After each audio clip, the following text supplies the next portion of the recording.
Bonjour à tous et à toutes, j'espère que vous allez bien. Aujourd'hui, on va se pencher sur deux hommes essentiels durant le règne de Napoléon, mais aussi celui des Bourbons.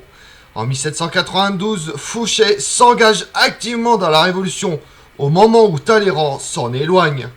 Pourtant, entre faveur et disgrâce, les deux hommes se retrouvent pour servir les différents régimes politiques du Directoire à la Restauration. Vous voulez en connaître plus sur Talleyrand et Fouché? Venez avec moi. Charles-Maurice de Talleyrand appartient à une très ancienne famille de la noblesse. Pied-bot de naissance ou par accident, il renonce au métier des armes et se rabat sur la carrière ecclésiastique. Le 11 juin 1775, il assiste au sacre de Louis XVI auquel participe son oncle, l'archevêque de Reims. Lecteur des philosophes, franc-maçon, il ne change rien à sa vie libertine et obtient néanmoins du roi Louis XVI l'évêché d'Autun en 1788.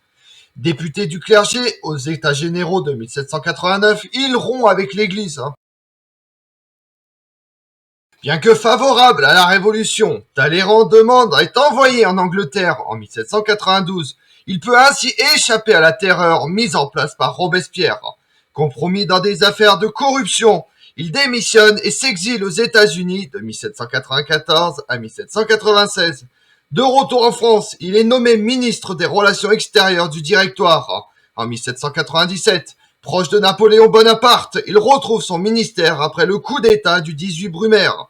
Talleyrand se montre un habile négociateur. Il inspire le traité de Lunéville et le Concordat de 1801, la paix d'Amiens en 1802 et le traité de Presbourg en 1805. À l'image d'un Fouché, d'un Murat ou d'un Ney, Talleyrand est couvert d'honneur. Cependant, les idées de Talleyrand s'écartent de plus en plus de celles de Napoléon.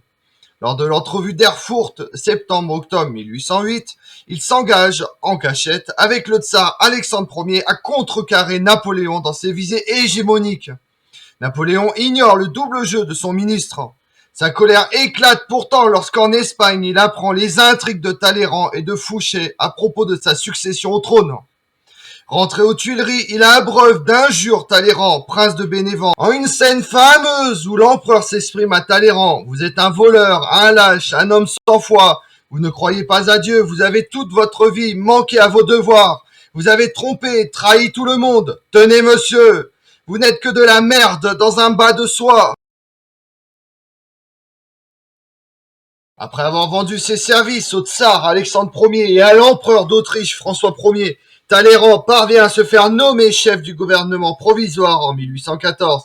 Il fait voter par le Sénat la déchéance de Napoléon Ier et la proclamation de Louis XVIII.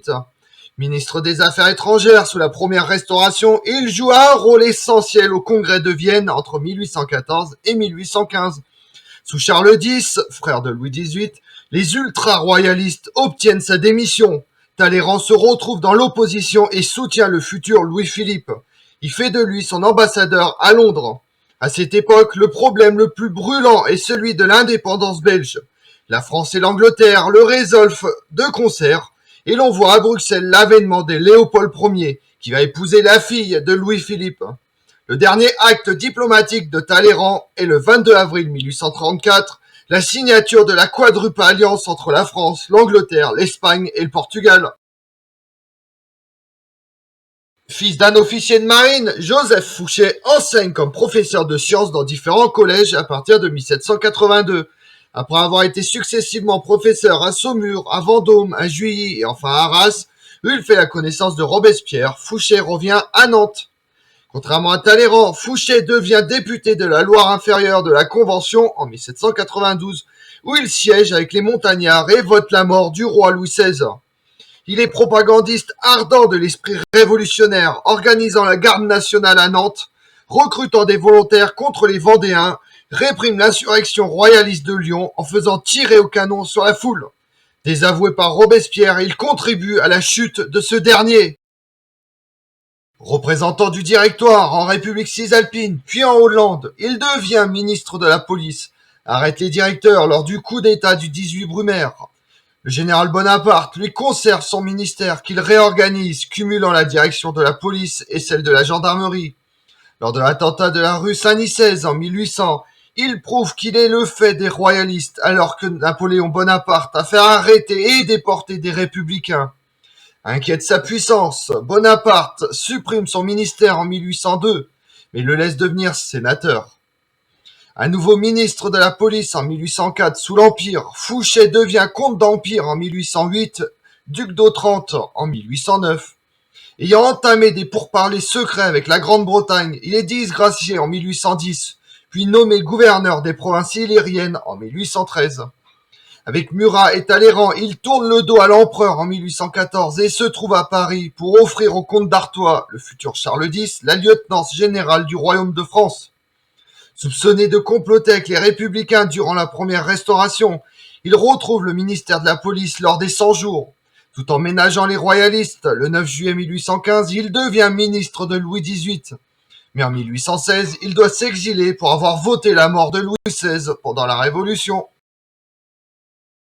Après les 100 jours, Louis XVIII est contraint de négocier avec Talleyrand et Fouché pour retrouver son trône.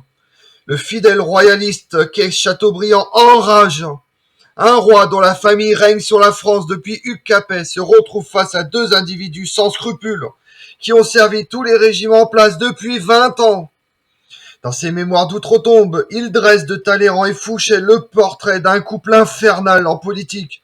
Tout à coup, une porte s'ouvre, entre silencieusement le vice appuyé sur le bras du crime.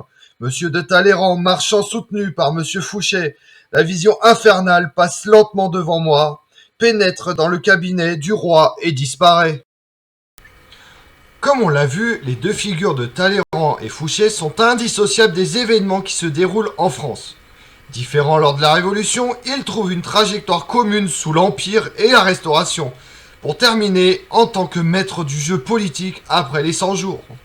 Je vous remercie d'avoir suivi cette vidéo en ma compagnie. Si vous voulez connaître mes autres vidéos, retrouvez-moi sur ma chaîne YouTube Tout sur l'Histoire avec Damien et sur les réseaux sociaux Twitter et Instagram, Histoire Damien. Et pensez à liker, commenter et vous abonner. Je vous remercie à tous.